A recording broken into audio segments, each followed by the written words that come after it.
Hi, I'm Jim McCann, founder of 1-800-Flowers. We created this podcast to share the wonderful people we get to interact with, we get to meet, we get to know, and most importantly, get to learn from. So I invite you to join us on this journey here on the Celebrations Chatter podcast. So we're here today with Carissa Jordan and Nikki Boulukos. Yes. And I'd love to hear your story. The work you're doing now is really interesting, especially for young parents.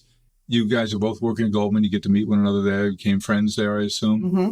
And then decided, well, maybe we ought to do this family thing too. So there was a few steps between. I think I left Goldman before you, maybe. Yeah.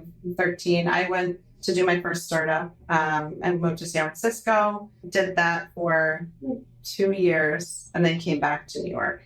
Got married, moved to the suburbs, and that's where we met, reconnected. We met when we had young children. Yeah, Playing together. Carissa, you spent Goldman. How many years at Goldman? I was there for 5 years, and then I left Goldman. I went to JP Morgan Private Bank.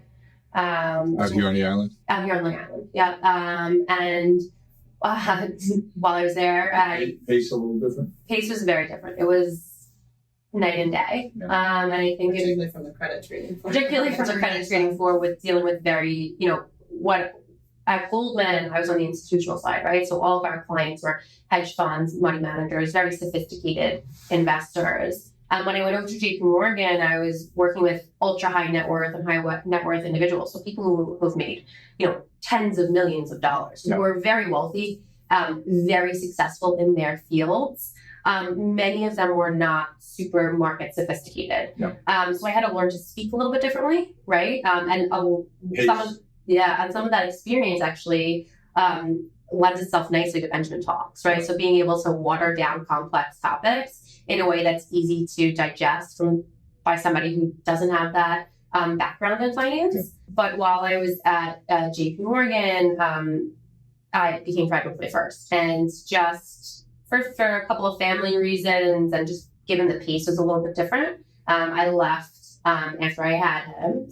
Fast forward, some years later, Nikki and I reconnect over a play date with our children. Oh, yeah. And we started talking about what are next steps? What are we going to do? What are you passionate about? What am I passionate about? We started talking about financial literacy. We're like, well, how do you talk to your kids about money? And it kind of brought us down this rabbit hole. And we started doing this research, and we realized that there's no real blueprint out there for parents to use to talk to their young children about all things money. And we started having these conversations in mid-2019. So the world was quite different. Mm-hmm. And things have changed since then. But in 2019, people were not focused on financial literacy, especially at the age that we were targeting, which is really parents with children ages 3 to 10. Uh-huh. We find that to be the sweet spot. And the data suggests that that is a sweet spot for a couple of reasons. So children as young as the age of 3 understand value, right? So they understand that teddy bear is my teddy bear and I'm not going to give it to you, right? Yeah. So they have this understanding of intrinsic value, possession, value. They understand, they can start to understand delayed gratification and what that means. By the age of 7, the data suggests that children develop a relationship with money, and much of that is predicated by what is modeled to them in their households. And yet, majority of parents are uncomfortable having money conversations with their kids. So really that told us hey, there's this great white space that we could hopefully affect change. And with that in mind, we launched Benjamin Talks. We were originally going to launch in April of 2020, but we all know what happened. No, what happened? Nothing, right? So we actually pushed it down a little bit further. We launched in November of 2020. Part of the reason we were so passionate about it, and almost in a sense frustrated about it, is that no matter what background you come from or what you're learning or not learning, I should say, in school, we felt like the basics of money, as much as balancing a checkbook, which is sometimes taught in a home ec class later down the line, we felt like it wasn't being introduced soon enough. There was no blueprint for an early age. So I think originally when we started discussing Benjamin Talks, we thought, we're going to get all this legislation passed and we're going to get into the schools and all of these things. And obviously there's been progress there. Hopefully more. We just went to a conference last week that's suggesting a lot more states are going to start continuing to follow the trend of mandating certain personal economic courses in the classroom. Again, this is all kind of at a later stage. And what we found in a lot of our research, well, one, we couldn't start with trying to go to the schools because that was going to be a huge uphill climb. And we would still love to get there eventually. But two, that if it wasn't being discussed in the home, or you weren't kind of reiterating a lot of these concepts and principles, that it wasn't going to be a sticky topic. So that's kind of why we decided to launch with what we eventually launched with, which is content for the parents and prompts and games and certain things to interact with your kids, as well as our product, which is the Benji Bank. We can get into a bit more about that, but basically we feel like the Benji Bank is the tool to kind of engage with your kids Stimulate conversation. Yeah, stimulate conversation and really work on these concepts and kind of bringing back to having these conversations early enough. So tell us, who had the idea for the Benji Bank? What is it? How do you use it at home? So I think the idea came up pretty organically. Again, we always knew we wanted to have content, but we're like, well, we need something that parents can use to implement that content. It's hands-on. It's hands-on. Like, well, what's out there? Oh, there's the cash register. There's the piggy bank. Oh, there's the piggy bank. But how is a piggy bank a teachable tool, right? It just kind of is. You can't see inside of it. The money goes in. It's really difficult to get out. You can't separate it. It's really used as more of a decorative piece, or really to just sock money away for one day you to come back to. And we're like, well, that's not But it's a kind of remote an idea. I'm putting it in there for some reason, but not exactly. Not a lot of talk about when it comes out, Right. how it comes out, what it comes out for. Exactly. So we're like, well, how can we reinvent the piggy bank in a way that is actually an engaging tool for kids and for parents? And with that, I'm like, okay, well, clear. It needs to be clear. It needs to be siloed. It needs to be, the kids need to be able to access their money easily, be able to take their money in and out. The kids need to watch their money actually grow. Mm-hmm. And those are all the ideas we came up with that came together in the Benji Bank. And through conversation of what are the important types of dollars or spending, what types of things do kids need to think about? Well, you have your spending dollars, which are your everyday. Oh, you want an extra ice cream, or you want something out of a vending machine after practice. Those are spending dollars. That's very immediate. There's obviously your saving dollars for longer term goals, whether that be a bigger item, a scooter, a lava lamp, something like that. Something Your kids don't want lava lamps. Something you're working towards. I think I'm going to bring the lava lamp back. Actually, my daughter. We were at an arcade recently, and she was very upset because she did not have enough tickets for the lava lamp. And she's 8, and she wanted that lava lamp. They're so cool. So she basically begged her brother to play more games and give her their tickets. So funny. For a lava lamp. So you have a lava lamp? We have a lava lamp. We do. So good. So if somebody were to go to benjamintalks.com, Exactly. benjamintalks.com, they could buy a Benji Bank. What's going to come with it that'll help them to understand how to use this tool at home? So the idea is that they sign up for our free content when they purchase the bank, and that when you sign up for our content, you kind of get a starter guide. These are the key topics to dive into, and then after that, we send out monthly newsletters on various topics.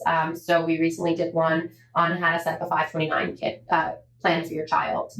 So you get that each month. So the free content is then used to help engage with the Benji Bank. And I would just say on the giving a silo, when this relates to kind of back to our corporate mission, we were like, how can we tell our kids to give without not doing so ourselves? So actually, when you buy a Benji Bank, $5 goes directly to our nonprofit partner Dream, which works on financial literacy, investing, different money topics with underrepresented urban youth in the Northeast. So that was a big part of, I feel like, when we founded Benjamin Talks and launched, that was a big part of our mission. A parent who buys a Benji Bank, what age do you recommend they start chatting with their kids about money? We found that particularly for the Benji Bank and engaging with the Benji Bank, 5. Although we have a lot, it's very popular baby gift as well. And people kind of add to it. So you can, in the save, you could do a check. They can put a little check in. They can have their savings account separately, things like that. Well, there's savings bond. Savings bond. Yeah. Exactly. And I will just add to that as while 5 seems to be the sweet spot for most children, in larger families, the younger kiddos want to be involved sooner. So we have found success with our younger kids at slightly younger ages, whether it's 3.5 or 4. While they may not fully grasp it, they want to participate in the act. Your oldest is 10? He will be 10. He'll be 10. And so he's been involved with this for a while. He's been involved from the start. All 3 of them have been, although the baby was... Petra was born, my youngest was born March 13, 2020, so... I would say our kids have been really involved, though, from the get-go, that it actually was a very pleasant surprise for us, how interested they were in not only the content that we were working on, but the idea of, mommy's building this business. Like, what does this mean? So they want to be involved in, packaging the Benji Bank and talking about Benji Bank. Right? And it's great conversation. So I think that... We bring them to the warehouse. They help us check off we try to involve them as much as possible. And they're learning a lot more than the direct interaction. Right. They're hearing things. Yeah, and then, they don't even think they're hearing. Exactly. With certain concepts, we're like, well, what age is this really good for? We'll kind of test it out on our kids and say, okay, the 5-year-olds are not really getting it, but the 8-year-olds are. So maybe that's the sweet spot. And it's been really great from that perspective. Super rewarding. I love that we could have our kids involved. I mean, my son obviously gravitates a little bit more. He's older, he's almost 10, right? So he gravitates a little bit more towards like the investing, which, again, we suggest starting those conversations. And do you have him in a portfolio of bonds, a different kind of yield? He wants to own Tesla.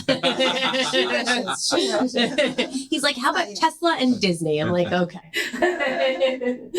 Whereas my daughter, actually, I was telling Nikki today, kind of out of the blue, she started asking me about different career paths and what kind of money can be made and what, how you can start thinking about that. And she's 8. And she's 8. Yeah, they're having career dress like your favorite career next week. And I think that kind of prompted And what's she thinking addressing us?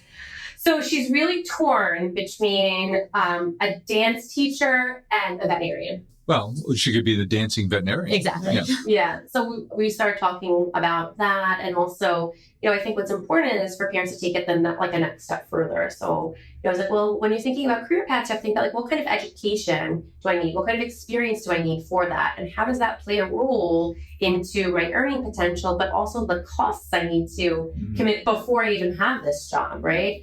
And then, something else, because she's, I hate that we had to do this, but because she's a girl, I said, most dance teachers, their work hours are from 2 p.m. to 9 p.m. And how does that play into, your long-term goals? Consequences. Yeah.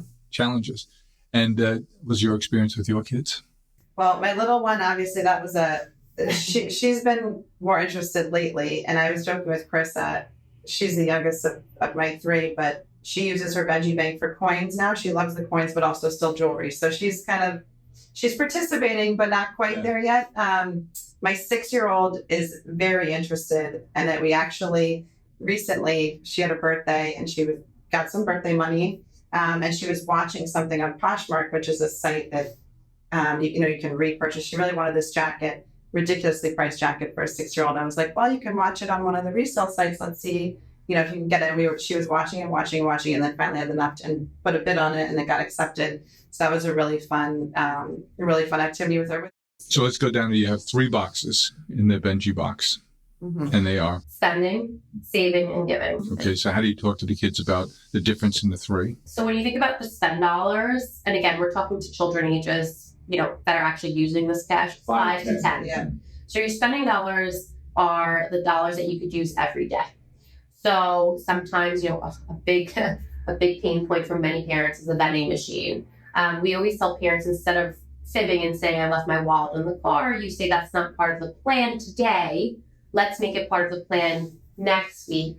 Why don't you bring some of your spend dollars to use on the vending machine, right? And that's whether or not you have the cash or not for them to use. The idea is giving them the opportunity to use those spend dollars. Sure. So your spend dollars are used for everyday small purchases. Your saved dollars, and again, we're talking about children ages 5 to 10. And while we would love children to be saving for college or their first car, that's not a realistic goal for a 5-year-old. They can't understand that amount of time. So we have to think about what is an appropriate amount of time for them to wait for something. So at 5, that may be 2 months worth of allowance, Wow. right? Seems like a long time. For a final. Percentage of life. Yeah, it's a long time. And then we build up that stamina as they get older. So it may be a pair of roller skates for a 5-year-old. It may be tickets to a sporting event for a 10-year-old, right? Mm-hmm. And then we think about our gift dollars.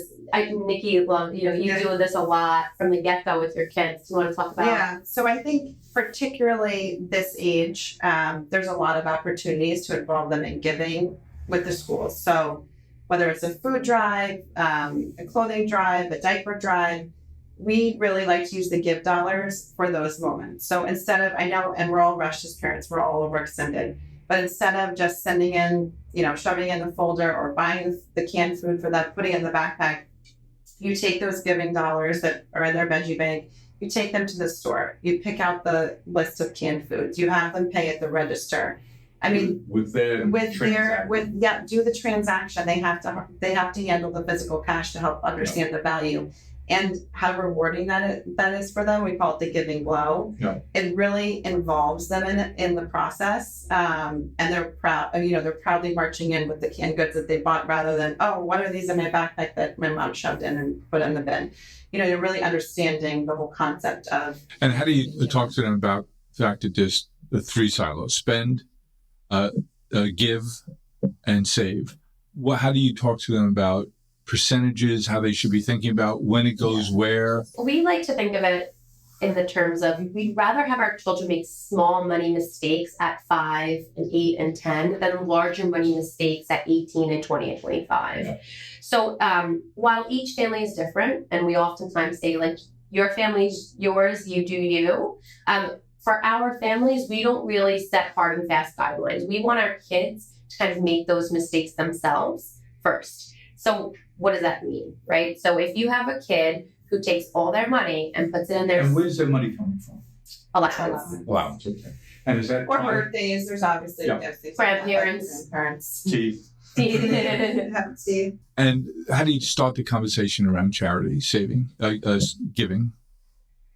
So there's a few ways. Obviously, there's those interactive moments that are prompted by the school, of course. The canned food drive. Yep, the canned food drive. What is that about? Why do we do this? Why do we do this? And then there's another way that we like to engage the kids in terms of philanthropy and giving is really, when they're this young, is follow their lead. What are their hobbies? What are they passionate about? I love the story of Kellen. I mean, that's my favorite story about, the philanthropy with the pandas. Yeah. National Panda Day on his birthday. So Kellen, a few years back, he was less interested in soccer and really interested in animals. And we bought him this book, and it was about all endangered animals. And in the back of the book, it listed all the endangered animals and said, which is their national day. And it turned out that Panda Day fell on Kellen's birthday, which was March 16th. So for a few years, he used some of his give dollars around his birthday to donate to the pandas. And while that may not have been my charity of choice for him, it still came from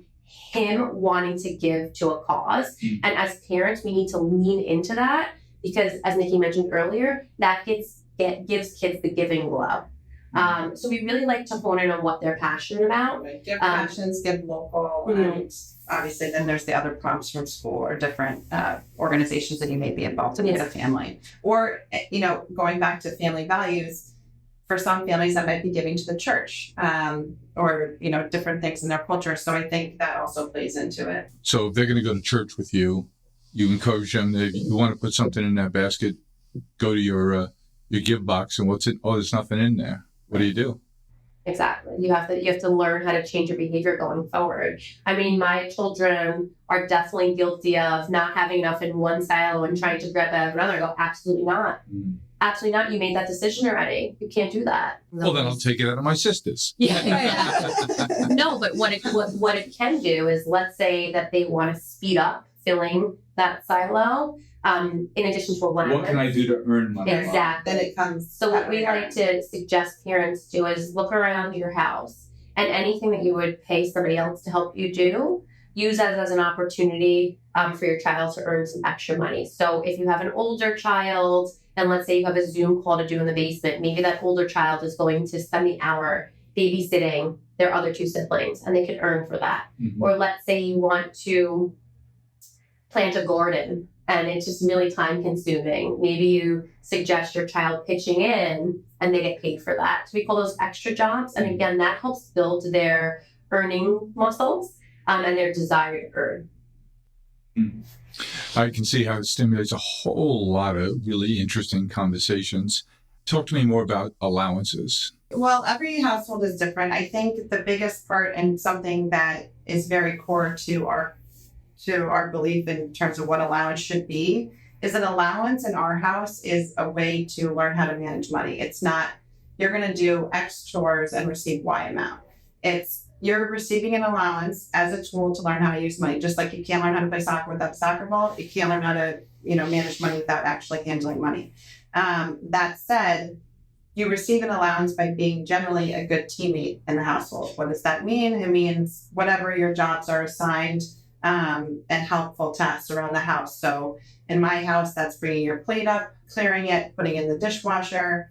My older son makes his bed. My 6-year-old's getting there. It can mean different things. And again, generally a good teammate, because what happens with chores, just like adults, we don't always get every load of laundry folded and put away.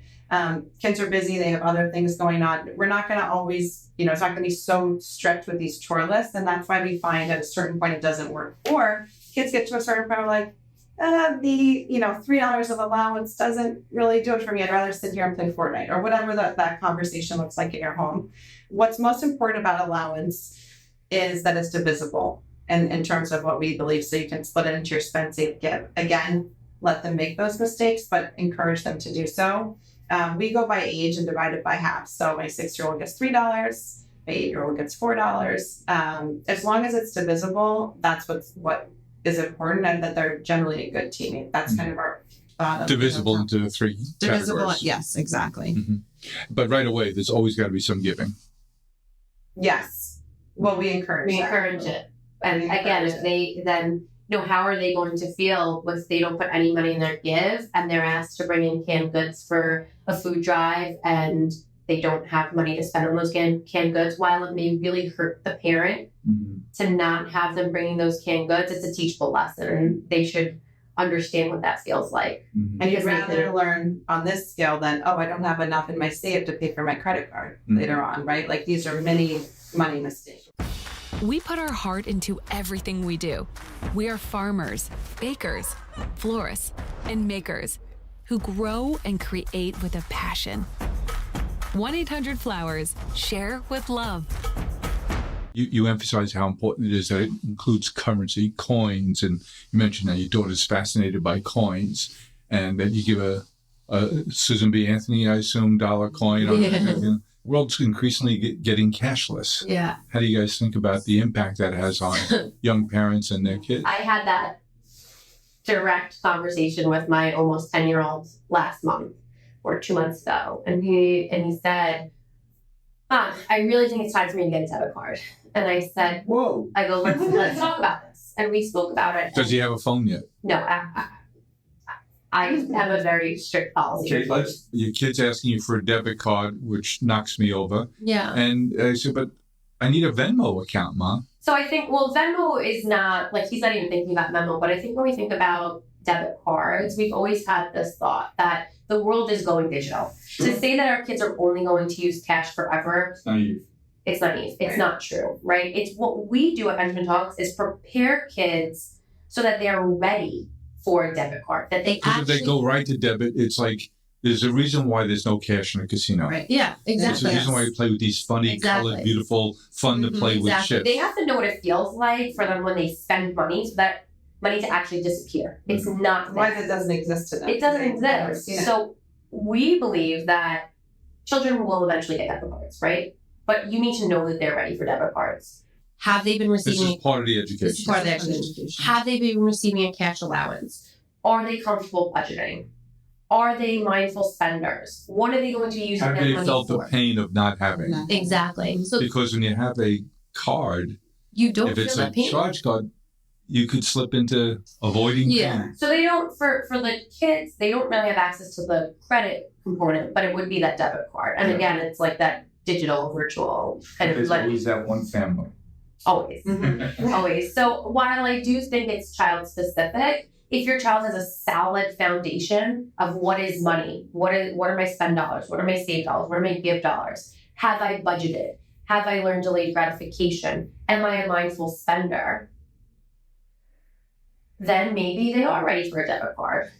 And I think debit cards now, and this is actually good, and this is a positive momentum from when we first went Benjamin Talks. And if I go to benjamintalks.com, will I find this kind of content I can tap into? You can search for any. And talk about debit cards and Venmo and So if you go phones. if you go onto our website, we have guides, and if you go down, there's a drop down, and we list all the guides. And if you click on the guide, then there's content that falls under that guide. Great. So this would fall under credit and And debit. we actually did a whole debit card series with Go Henry because they needed a lot of content, particularly as people are getting debit cards for younger and younger kids. And Go Henry is a debit card that's targeting children. It started in the UK and it came over to the US.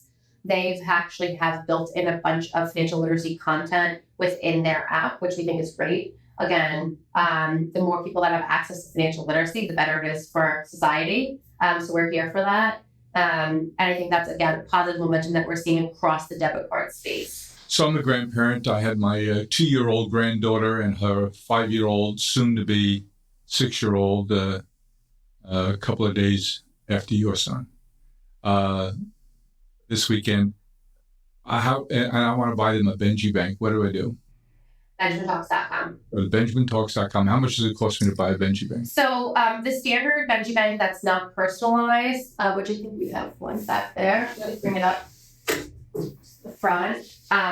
It sells for $55. And again, $5 goes directly to our charity. The personalized banks, depending on what type of personalization, there are different prices for those. And then what does my daughter and in-law, son-in-law in that case, get to help them begin the discussion with the kids? So when you buy the bank or subscribe to our list, so you'll get a guide. And then again, as you want to explore other topics, in addition to the monthly emails we send out, you can also follow us on social media. We do a lot of quick tips for parents there. Oh, good. I love those because they're. What's the one you get the most feedback on? Quick tips that you get the most feedback on? It's always like allowance, like how to start talking about investing to your children. People tend to care about that. And then it's always, the earning and entrepreneurship. People like seeing kids actually using their physical money as well. So it's really those two topics. We actually wrote content on insurance and taxes. I will tell you that one's not as big of a hit. They're not as big of a hit. We have it. But they're not our sought after topics. And what's the thing that has surprised you most on this journey? I would say, and you touched on this a little bit earlier, how rewarding it's been for our own children. Obviously, we wanted to provide content. Because they're getting a whole inside skinny on business and how mom is serious about this and especially this physical stuff that comes out of a warehouse when people come to the site. Exactly. And we have a patent on our bank. We're patent holders, which we were super proud of. And to hear my daughter say, "Oh, you guys are inventors," has just been a really cool part of this process. That's not something I ever thought I would do. And do you ever get tired at a dinner with people you just met, having to explain everything you're doing? That's a little harder because, again, it's a new I wouldn't say it's a new topic. That's not true. It's been around forever. It's not a popular topic. No. Money can be very taboo, or it is a taboo topic, which is a lot of times. Especially when there isn't any. Right, exactly, which is a lot of times why it's not talked about in the home, or people don't feel educated enough themselves to have the conversation. Those are kind of the two biggest reasons we found, or it's can be a cultural difference in whether money's talked about or not. So in your kids' schools, is money a topic? It's at their age, it's built into arithmetic. So they'll learn about coins and bills and how to add money as part of their.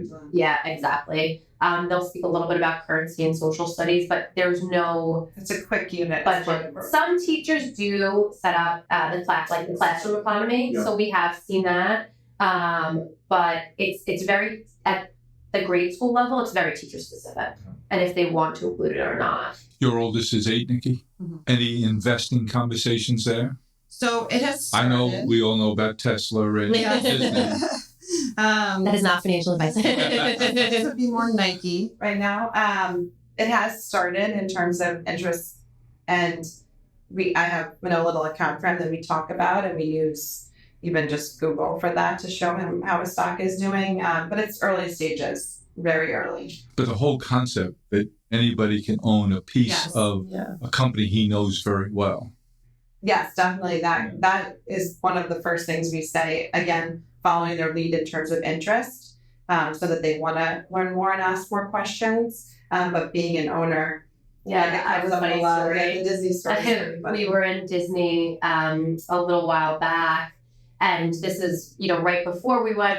I started the theme park. I started the conversation with my oldest Kellen about being a stock owner. What does that mean? So we're walking. And what's going on with activists? Yeah, exactly. So we're walking around Disney, and we were actually in Epcot, and Epcot at that point was under some construction, and he wasn't really happy with what they were bringing in. So out of really the blue, he goes, "So Mom, you're telling me if I own one stock in Disney, I could tell them that I want the Luca ride and not the Moana ride?" I go, "Well, I'm glad you're grasping the concept, but it's going to take a lot more than one share." I'm like, it's going to take a lot more than one share, but yes, in theory, you do.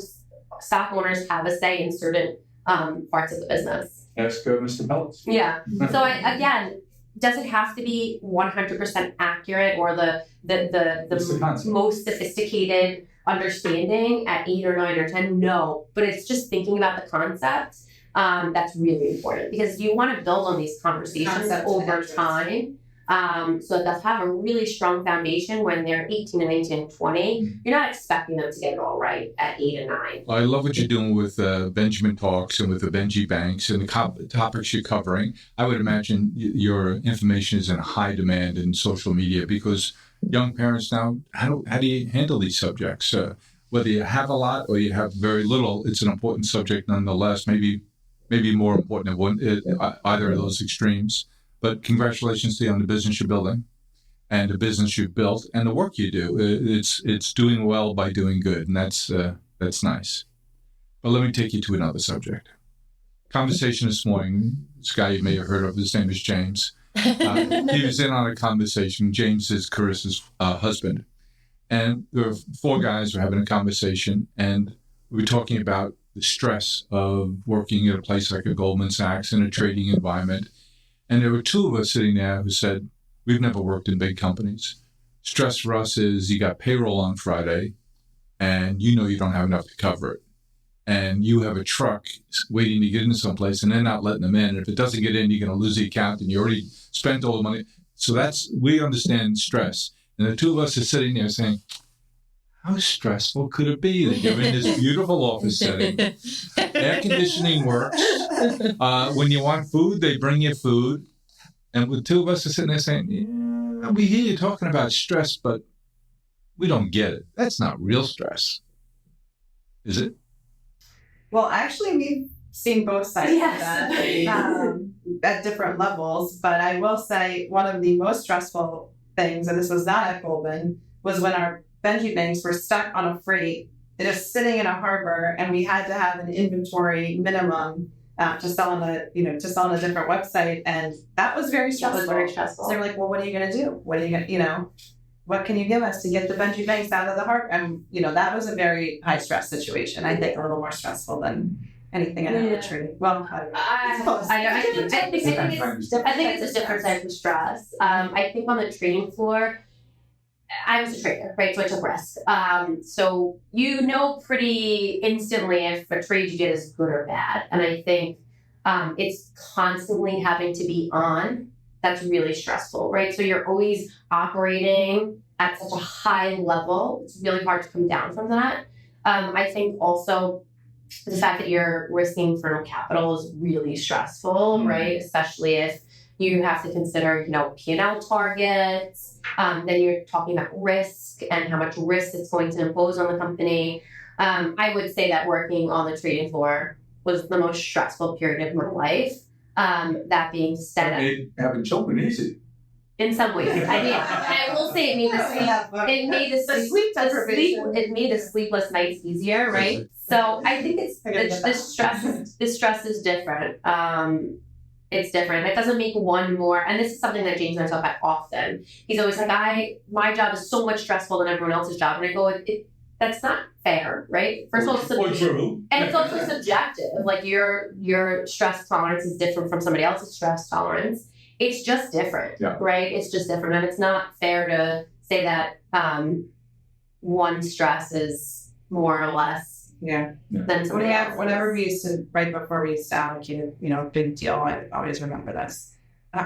The head of our desk would always say, it's not open heart surgery. Like, just keep it in perspective. Yeah. Like, everyone's stressed and firing, like, the emotions are running high and all those things. But when you're on a trading floor, you're surrounded by all type A people. Yeah. So everyone is very vocal and critical. I was going to say, just like us sitting next to each other. Yeah. You said when you were in trading in equities that there was a lot of jocks on the floor. Yeah, myself included. Yeah. Drawn to it, right? Right. And I think it was really that locker room feel and that intensity, and competitive. No. I liked that. That part is probably the thing I like the most. So there's a bit of self-selection going on there in terms of where you lean to. And selectivity. Well, they're looking for people who've been in those pressure situations, who've been in team activities, who've handled stress. Right. More street smart. Like that's what you would say about me. I mean, if you could work in a pizza place on a Friday in Lent, what stress is. You know what stress is. Exactly. And you're this close to people, just like you're on the training floor. Yeah. I think the world of trading has shifted a little bit. I think they're attracting a lot less of that. Exactly. So my sister works in the business. She's at a fintech company, and we were just chatting recently, and she said, my big part of her job is entertaining, and she's like, my entertaining looks a lot different. She goes, I've gone out 8 times since November, and my clients just are choosing not to drink. And they don't want to be entertained at a bar. They'd rather go to a workout class or like a sporting event. She goes there. It's very different. It's been a dramatic shift, and she likes it better, right? Yep. But I think the world of high finance and what the typical trader or salesperson looks like is different than it was when we were doing it. Never having worked in Wall Street or been around big businesses other than companies I've been building. I moved into a neighborhood that was a Wall Street community, and I didn't know this guy. They're all in the bond business. They're brokers, they're traders. I had no idea what they did, but I know they. If you want to learn about bonds, we can have a talk later. All right. It's a whole separate subject. All I know is those jobs are disappearing. Yeah, they are. And a lot of them, they would entertain, and I'm thinking, that's work. But I guess if you're doing it 4 or 5 nights a week, it feels an awful lot like work after a while. Yeah. So as you say, different kinds of stress. So advice to parents, advice to moms who've interrupted their career to start their families, get their kids into school, and then get to the stage you guys are at. Entrepreneurial, a good idea, less stress if they just take a job someplace. You've done it both. Yeah, I think entrepreneurial, again, I think it depends on what you're embarking on. Much more of a roller coaster. You have to have more of a risk tolerance. I think there are pluses and minuses. We can say, hey, I have a really busy afternoon with the kids. Let's circle back at 9 p.m. when they're all asleep. We have the flexibility to do that. Right. In one sense, that's great. In another sense, that's super tiring. And if we were just going into work and checking a box, or depending on what we were doing at a bigger firm, that looks a lot different. Point of view I've developed, and it's not just on my own, it's listening to other people.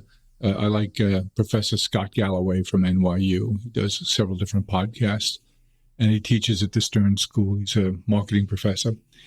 But I heard him giving advice recently, and he said, in my day, if the career path to make a lot of money was in your own business or Wall Street.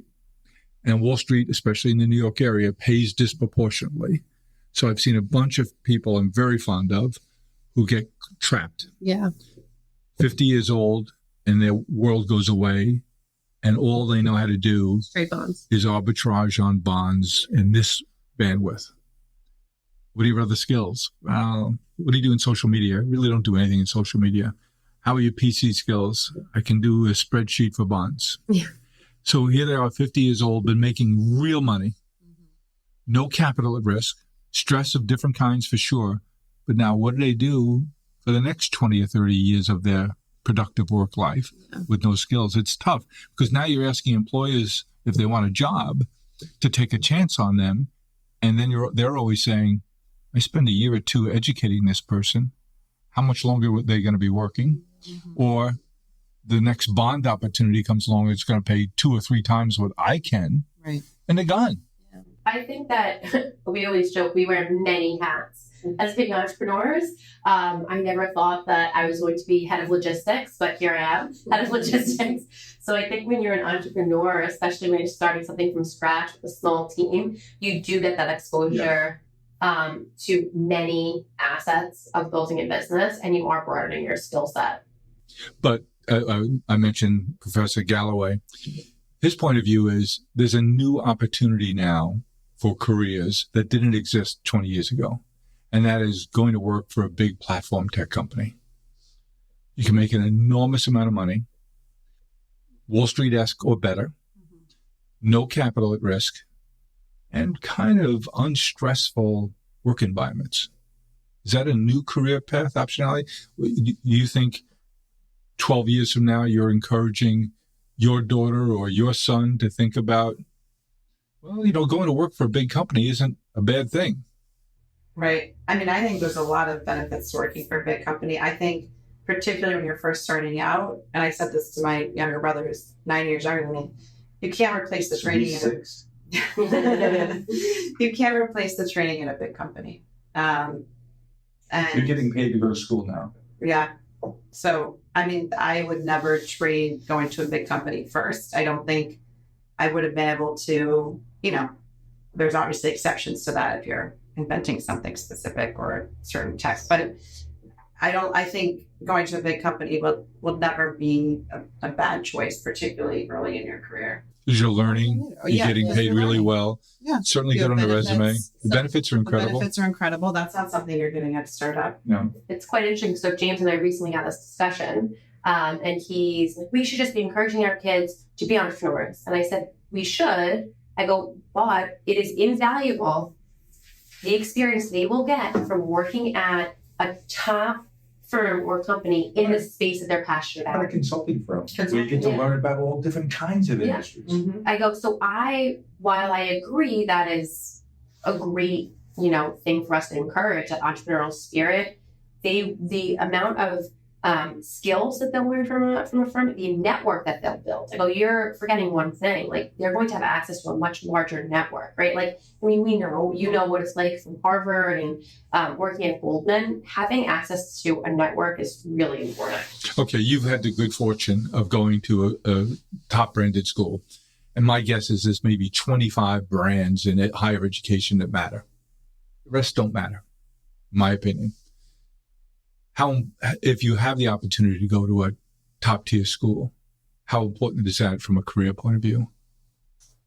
I think it opens a lot of doors for you that it wouldn't otherwise. And I think that's particularly, like you said, there's probably 25, maybe less now. I mean, you get to a certain point. It's the Ivies, it's Stanford, it's University of Chicago, Right. Exactly. MIT. And that's what we're doing business, very specific, small list. So outside of that, I think which again will open a lot of doors. So 8 or 9, 10 years from now, your kids are going to be looking at college. Being here in the Northeast, when my kids were looking at schools, everyone looked to New England. Now I'm hearing kids from the New York area going to University of Alabama. Big popular school in our office here at 1-800 Flowers, University of South Carolina. Mm-hmm. The big Southern land grant schools, these kids have figured out the weather is much better there. Yeah, it's true. Is that something you're seeing in your circles? I also think it's we've spoken about this at Benjamin Talks and personally. I think when you think about what school and college your child wants to go to, it's really important for them to narrow down what they want to do, or if they know for sure. Or what kind of experience you want for them. I want to be a phys ed teacher, right? I want to be a phys ed teacher. Great. Wonderful. My father was a phys ed teacher. Oh, they don't want to be in sports management? Yeah. My point being is If you want to be a phys ed teacher, a mathematics teacher in an elementary school, in a high school, well, let's think about what is your projected pay from that, and what does it cost to go to a Harvard or an MIT? And is going to a Harvard or an MIT going to get you a better teaching job at an elementary level? Mm-hmm. Probably not. Yep. Now, if you want to go into sports management, or you want to go into investment banking, or you want to be a brain surgeon, your school choice matters more. Yep. Now, I come from the opposite end of the spectrum, right? I went to a non-target, as they like to say in finance. But that was a tough leap for you to get to Goldman. It was really tough. And that's why, and I think when I chose Hofstra initially, I thought I was going to law school. So I went in under the idea of, okay, I'll save my money on undergrad and then get into a top tier law school, and use, whatever loans I want to take out for law school. And then what I did is I actually interned the first semester of freshman year at a law firm, and I hated it. I was like, this is not for me. And I switched over to the business school. And at that point I knew it's like, okay, this is going to be an uphill battle. Like, I need to get work experience now. And I was a freshman in college. And while everyone else was out partying, I was working across from you. And I started building my resume, and I got involved in the Financial Management Association. But Ivy was a great place to learn. It was great. It was great. And honestly, like, everyone was so hands-on. I learned so much from such a young age. I was 18 years old. At that point, in the early 2000s, freshmen in college weren't really interning, right? You weren't doing that until junior year. And then I got involved in the Financial Management Association at Hofstra, and we would host different speakers, like recent grads, to come and speak. And we had this one recent grad who was president of the Financial Management Association come back and speak. And at the time, I wanted to move groups at Ivy. So I went up to him after and I said, hey, do you want to give me some resume advice? Like, I really want to move over to the CDO group at Ivy Asset Management. Everyone wanted to be in the CDO group. Yeah. I went over to the CDO group. It stands for collateralized debt obligations. I was in the accounting group. You must have been fun on a date with James. Yeah. James, you should see the CDO I looked at today. I mean, I taught him a lot of what he knows. I'm just kidding. So I was like, I was in the accounting group at Ivy as a college freshman and sophomore, and I really wanted to go on the investment side. So I wanted to work on my resume. So this alumni, he's like, okay, let's go through your resume. And when I tell you, we took 2 months of going through my resume and having conversations. How can it take 2 months? There's nothing there. well, this is what he was actually doing. So I didn't know this at the time. I had no expectations. Like, I didn't go up to him and say, like, hey, get me a job at Goldman. That was not my expectation. That was not how, I don't think you built great relationships that way by going in and asking for something initially. So he was doing my resume and we were having these conversations, and he was basically giving me mock interviews along the way. 2 months pass and he calls me up and he's like, your resume's good to go. And by the way, I submitted it for our summer analyst program for Super Day. And I was like, wait, what? He's like, the rest of, it's all in your hands now. He's like, I have no say at this point going forward. He's like, you have to interview well. I was like, oh, okay, great. And he's like, I'll help you prepare. He's like, but it's on you. Yeah. And, I say this because Goldman wasn't coming to Hofstra to recruit. We weren't having, shocking. Right. They weren't having super days at Hofstra or meet and greets at Hofstra. And it was really just through my networking, through my resume building on my own, that really allowed me the opportunity to even have the chance to interview there. And then the rest kind of came down on what I did while I was there. Can I tell a quick story that's a little different than this? But I think I told you this, but my way of getting my Super Day interview was, I remember finishing practice. It's like a soccer practice, go to the locker room, they change. Yeah, where are you then? At Harvard. So I'm leaving the athletic facilities and there's, a big kind of reception area.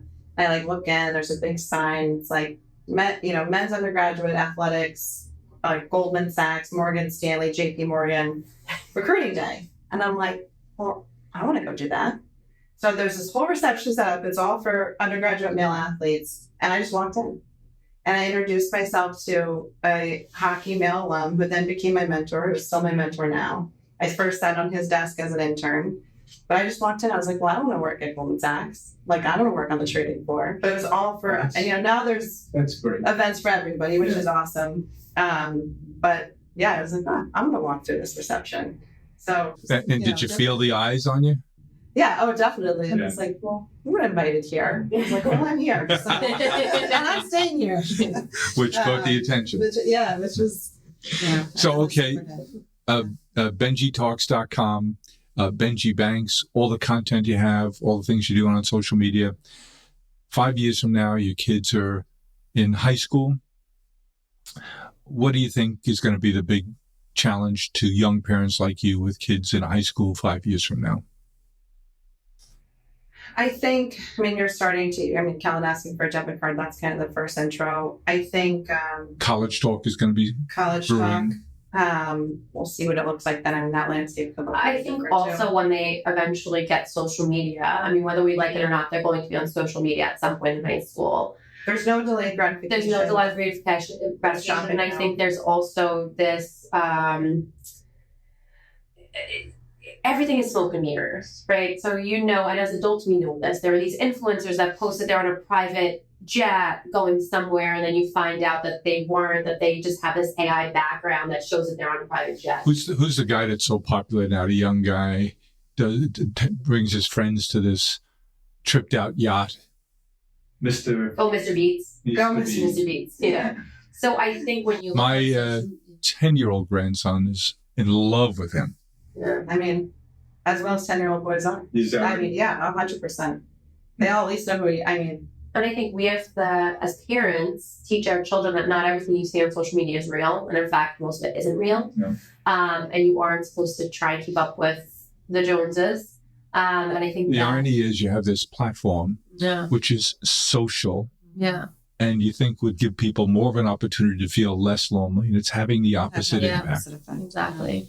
Because everything is glamorized, more perfect than is real, and people Filters. And it's amazing.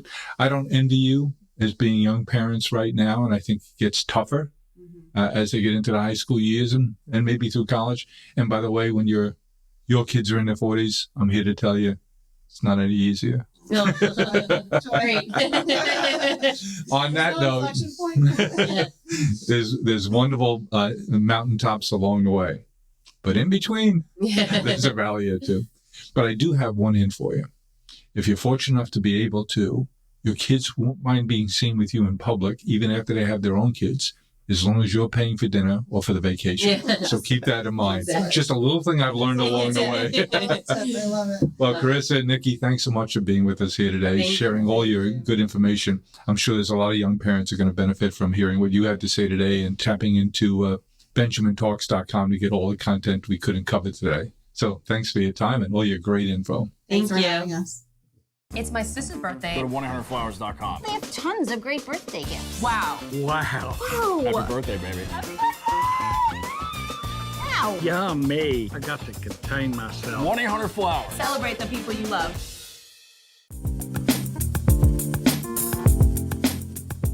Well, I hope you enjoyed what you heard, and I know I'll be sharing it forward. I hope you get to as well. Let's keep the conversation going. Follow me along on Twitter at Jim1800Flowers and on LinkedIn at Jim McCann. Hope to talk to you soon.